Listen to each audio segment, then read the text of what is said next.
Hi, what's the difference between must and had to? Must একটা modal verb and had to একটা semi modal verb. দুইটা দিয়েই প্রয়োজনীয়তা অথবা বাধ্যবাধকতা বোঝায়। Let's start with must. Must সবসময় present tense এ ইউজ হয়, must past tense এ ইউজ হয় না। Must দিয়ে obligation, advice অথবা guess করা বোঝায়।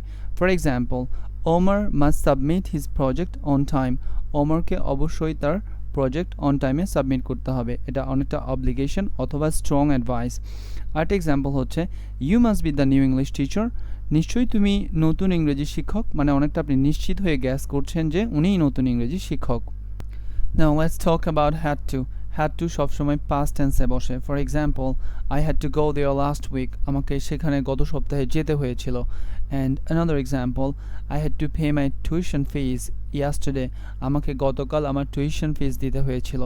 And one last information, must and had to এরপরে always verb-এর present form বসবে। I hope you understand now how to use must and had to. Thank you very much for watching.